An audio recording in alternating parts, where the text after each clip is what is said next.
just as crazy and I don't know what to do. So I made a podcast for me and for you. Pizza sauce and diggly digs, everybody loves a digs. Japanese girls and 80s flicks, rock and roll like Stevie Nicks. Mafia humors, elder rules, telling you what's wrong with school. Bruno James and Dan Marino, talking shit on people we know. Hockey fights and cracking beers, living life without no fear. Oh, my brain, what's inside? I don't know what to write. Like weird Japanese shit. Turtles and Hot Pockets. If you don't like those, I don't want to be friends. She's got eyes of the bluest skies, as if they thought of rain. What sweet child of mine. So I was doing in the shower this morning. I thought I was sick. It's the cure for COVID. Just sing as loud as you can. Guns N' Roses, of course. Yeah, I don't know. I was enjoying it though. I really did feel sick because my girlfriend's had COVID, and then I don't know. It was the shower, the shave. Sometimes you got to just clean your damn self up. My buddy always talked about that. Like in Shanghai, there'd be just weeks where just shit. You don't cut your nails. You don't get a haircut. It's not because you're living like just scum. It just happens. Just especially when you're living abroad. It's like some days it's just a challenge to feed yourself. Like language issues and just cultural issues. You know, you don't just like go to the bank and get shit done. Like even here, people have a hard time doing that stuff. There, it's like a whole other culture you're up against, which I feel like people talk about that with living in Europe, right? They're always like, oh, everyone wants to live in Europe, man. Until you're there, then the pharmacy's closed and the bank's closed and the blah. That's perfect for me because I don't fucking get around to doing shit anyway. Like, I like avoiding, like, I just want my whole life to be procrastination of dumb shit. I know you got to get around to it eventually. But thinking about how odd fame is. And this isn't like I just sit there and just go like, all right, this is what I'm going to think about now. It was because I was still watching skate videos. I'm down like this skateboard wormhole. I'm not coming out. I just love it so much. Like, I feel like I'm reverting to like my 13-year-old self. I don't know if that's a negative thing because, you know, like I said, passing of my mother, I'm trying to revert back. I think I honestly just enjoy the shit out of it. It's awesome. Like, I just miss doing more physical activities that aren't just like, go to fucking row this dumbbell or lift this shit. It's like, you know, just go kicking around on a board. I don't even have to go do tricks. Just doing something with your body, stretching your legs out just feels great. I don't know. I'm going to have to find a place around here because the roads, well, we just got that blizzard. But in addition to that, the roads around here are absolute shite. Just potholes and like gravelly asphalt. Like we need that fresh stuff where there's no cracks or anything. It's just like that hard, dense, smooth, glistening, black, amber beauty. I don't know what the hell I'm talking about. But I really just want to get out on a board. And then I'm like realizing like a couple of buddies of mine, my boy Billy Burr used to ride one of them like plastic type of boards, but like the strong one, not the two super tiny ones, but like, you know, a pointed, like an old school early 90s, late 80s, where it's got the point at the front and it's still got the big, I think that's the time frame, eight ladies in the 80s. Went shopping for some daties. He had one of those boards and he lived far as hell from me, like a solid 45-minute subway ride at least. And he would board to come hang out. It was crazy. He's like, yeah, dude, I did it. It was like a couple hours of just nonstop kicking. And it's like crazy to me, really. And he was always shredded, but he would like guzzle whiskey and beer and shit. Like he's just one of those body types too, where he's just like thin and always like Jesus ripped. But it did dawn on me, and he would do like yoga and he would just be boarding, and he's like 42 and he just like rides his board ever.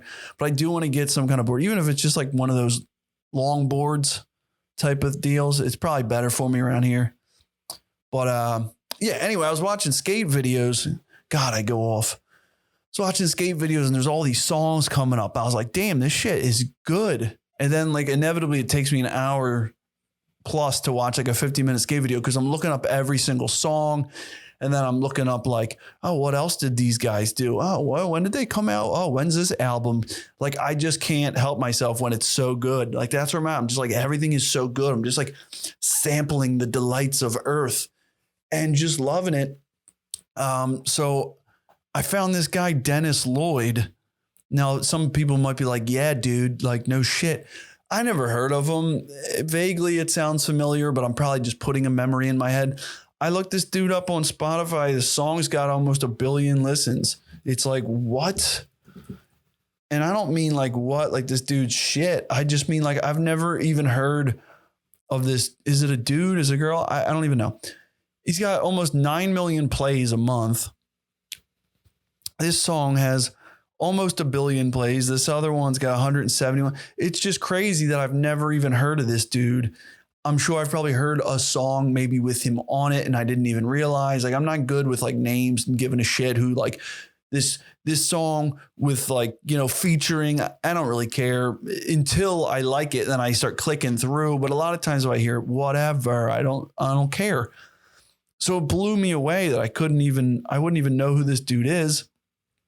But he could be so big or so influential to other people. You know, this might be like somebody's song that they just listen to every time that they run or work out or whatever, or skate.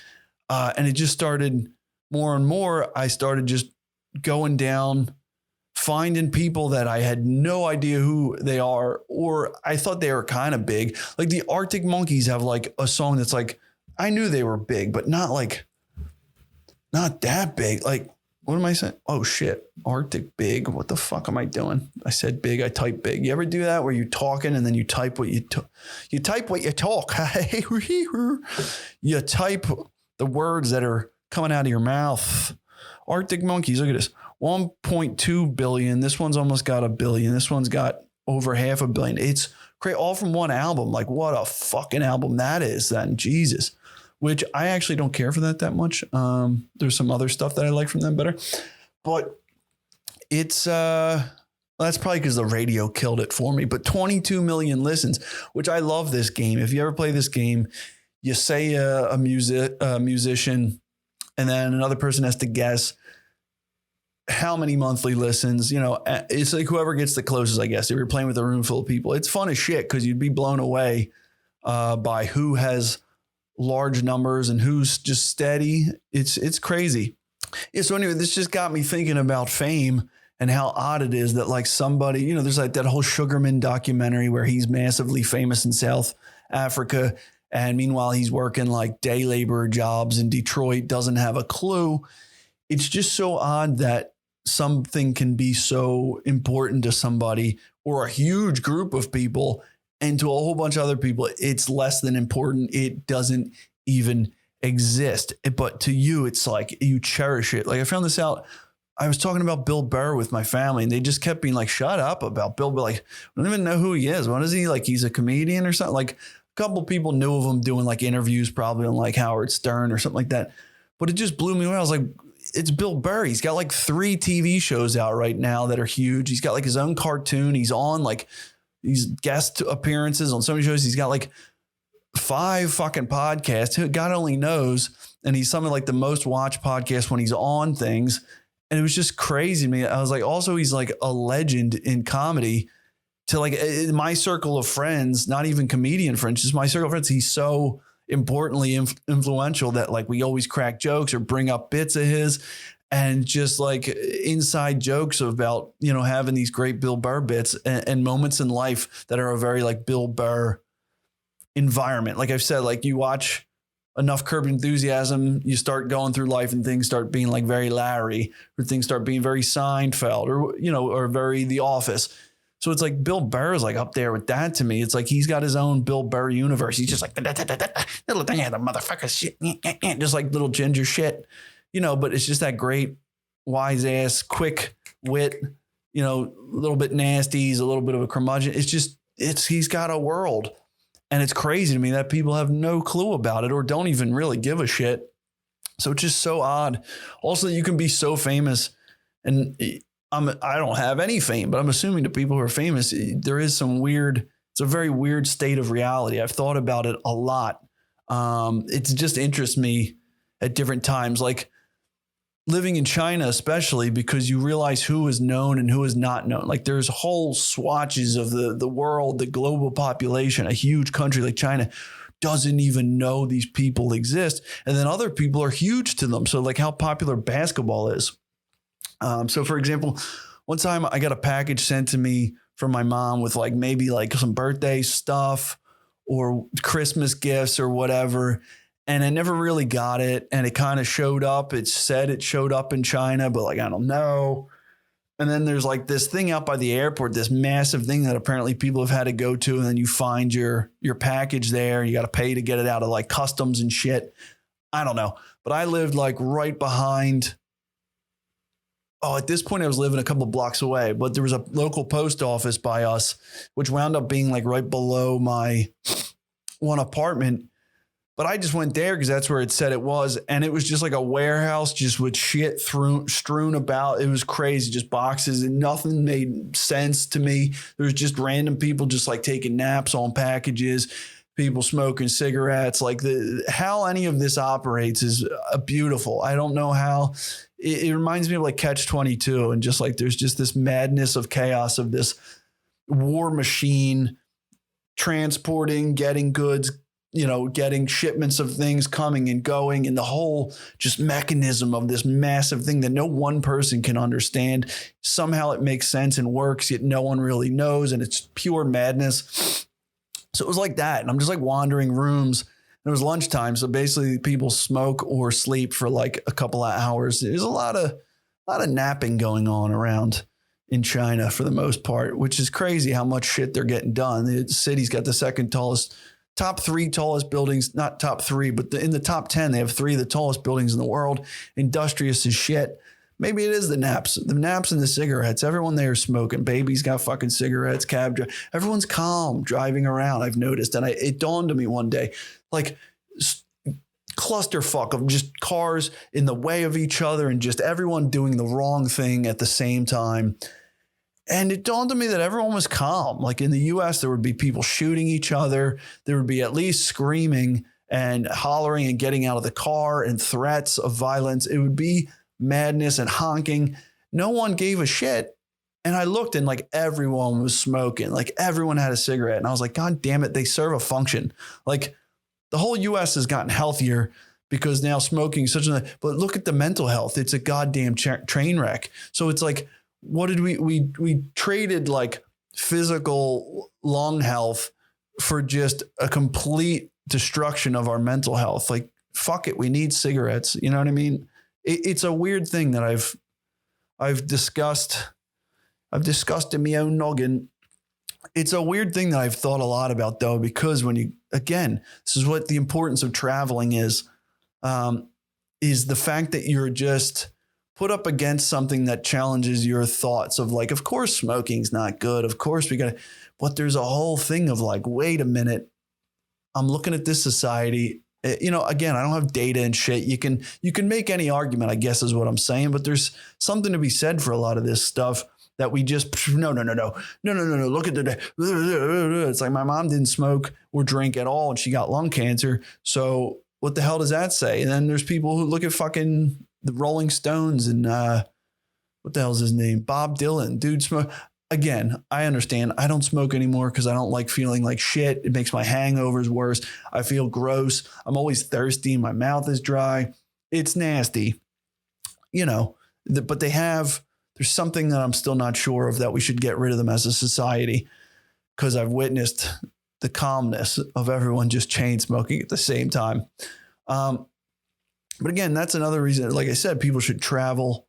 And I don't know how I got down this path. Oh, fame. Oh my God. I was at the fucking post office. All right. So backtrack. I lost my package. I'm at the post office. Can't find anybody. Everybody's sleeping and smoking. But I find this one guy and my Chinese is shit. My Mandarin is always shit, but it was really pathetic at this point. And I find this guy and I'm trying to show him, I got this little sticky note, Post-it note with like Chinese shit. And I'm like, hey, this is the package I need. It's lost. Couldn't get a word through. And then I think he asked me if I was from the US. Then I realized that I tried to explain where I was from. I was like, New York, but New York isn't where the package is from. I'm trying to tell him that it's from Philadelphia.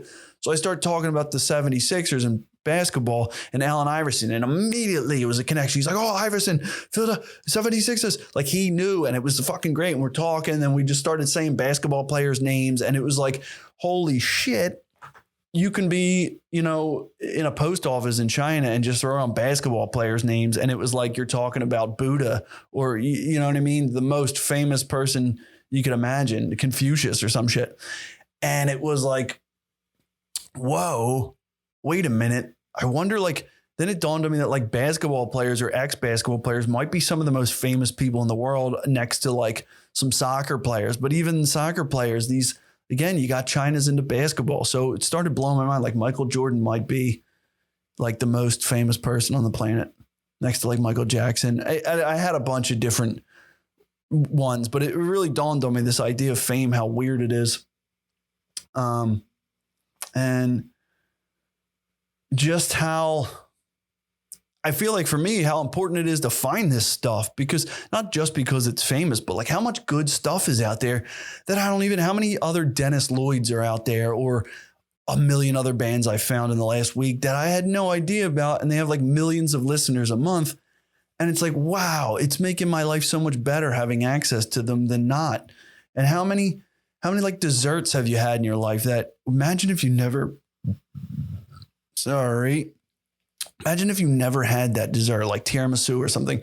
And then it's now you look forward to that thing a couple of times a year where somebody makes it or you buy it and you're like, oh, it's crazy to think that there's things that are still out there that you've never had, and they're going to exponentially make your life so much better. There's got to be desserts in Europe and things that I haven't tasted, seen, heard, just all this amazing.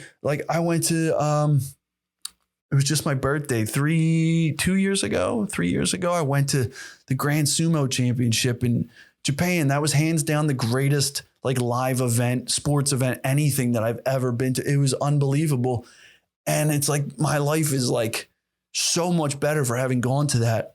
So I feel that's my real mission right now, is to just snuff this stuff out, just keep discovering, keep finding. I'm so thrilled about it.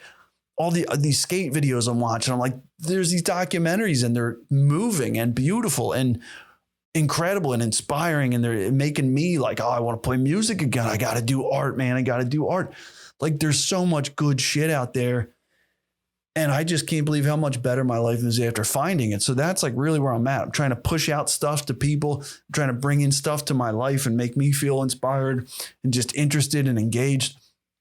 And I'm just it's not only pumped, it's just, you can feel it making you better. It's after you eat good food, good chicken soup, and you just feel nourished. I feel my soul and my mind are being nourished. And it's just whoa, how much more of this stuff is out there? You can't stop. It's almost I don't want to sleep. You know what I mean? How much greatness is out there undiscovered by at least me and by other people. There's so much more. So that's my mission right now. I'm trying to find, discover, and bring about stuff that should be famous too, and that isn't. And I don't mean fame just because for the bullshit sake of, oh, he's famous. I mean, it has an impact on people in a way that it deserves recognition. That's what I'm saying. So I'm trying to really focus on that. Oh, this is a side point. Something I was thinking about when I was saying, and when I found out basketball players were super famous, and just in general, what can be considered famous in different areas. This is why it's necessary. And I don't think the US is ever going to get better. I don't think America is ever going to get better as a country unless more people leave. All right. So I had this idea a number of years ago. This is one way to do it. Is you pick 3 countries, and then they give you 3 countries randomly that maybe you don't want, but not everybody can pick France and Germany and England or whatever. So your name gets put in and it raffles, and then you get a random country and you have to go live there for a year and complete a year living there. And I don't know, there could be some kind of benefits that if you do it, they pay for your college tuition if you want to go to college, or they give you a money stipend for having done it. And if you don't get that benefit or something. I don't know. But I feel it's so necessary on so many levels to make people just better human beings for themselves, better for everyone around them. better for the country, of having new inputs, new perspectives on things. I mean, if you look at a lot of other countries, especially countries where tech and science is being pushed, you know, you got like India, China, all these countries, they were, for a while, it was a big issue. It probably still is, where they were sending their students to these top schools in the US. And because they have certain like race quotas and things to meet, not only did they deserve to come in, but like make it into the Harvards, the Yales, the MITs, but also, you know, the school was looking to promote diversity within themselves. So taking in these students, and then a lot of them wind up leaving, taking this education and all this knowledge back to their home country, and it's benefiting them, which, you know, that's great. The whole world in general is getting better, which would mean that should reciprocate and make the US better. You know, we're a global population, so to speak, but there's a whole other aspect of that saying that, you know, we're losing so much in our own economy and to our own benefit of our own people and our own government, and you know, just losing a lot of this knowledge. So, you know, sending other people abroad and having them not necessarily go to school for sciences or math or whatever, but just gain cultural awareness and all of this stuff, it would be unbelievable for everyone, especially with this bullshit political system we have. Having people just go other places that just smack them upside the head, show them an entire different reality, challenge all of their stupid beliefs that they already hold by the time they're like 20. It's like, how do you have such concrete beliefs? It's insane that people just get so entrenched by the time they're in college. That's exactly when you need to get shoved into something that just goes, holy shit, I don't know anything. I believe it was Confucius or Buddha, one of them guys. One of them said, the more you see, the less you know. And the idea is that you would think the more you see, the more you're gaining knowledge, but it's that the more you question the things you believe, the more you aren't sure anymore about things you used to feel are black and white, all of a sudden are a million shades of gray. So I just had this theory about that. That's not the only way to do it. And you couldn't force people to do it. Like I said, you can't do it like mandatory military service where you have to fucking study somewhere. Not even study. You have to go live somewhere, because, you know, you would have issues of people going to places they don't want to go, and it's forced, and that's not freedom. And then if something happens to them in, like, you know, Ivory Coast or somewhere in Africa, or, you know, somewhere in the Southeast Asia or some shit, they get taken by booty pirates and turned into, you know, a sex slave or whatever it is. You know, that'll put the kibosh on that.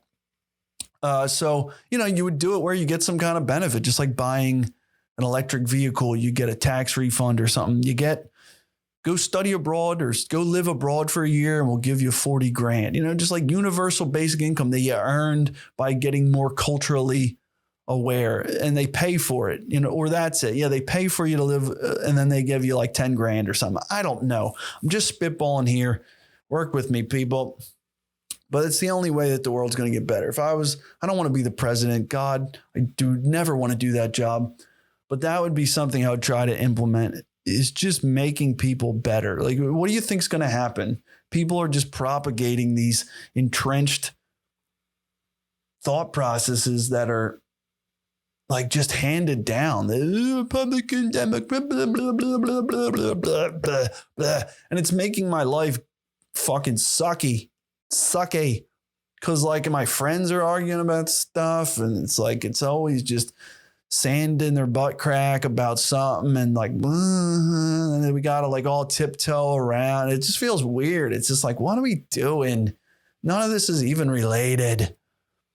So anyway, we got to force people to go live in hellhole countries, get malaria, have diarrhea for 3 months, like I did in China. And, you know, you'll be a better person for it. Certainly lighter once you've had neon orange diarrhea. All right. That's enough of this shit, literally, for today. Why did I have to end on poop? Grow up, man. Jeez. So fame is odd. Children should be forced to live in foreign countries, not children, young adults, you know, college aged adults. And we'll all be better for it. So that's enough of this shit for today. Thanks for joining me. Rock and roll, baby. I gotta get a Sambo. Here's the thing. Yeah, man, come on. Yeah. Everyone thinks not doing shit's easy, but it's not. Fucking I'm night. gonna get weird, go paint some stuff. That's enough of this bullshit for one day. Sometimes you just gotta slam them fuckers. Oh, sure.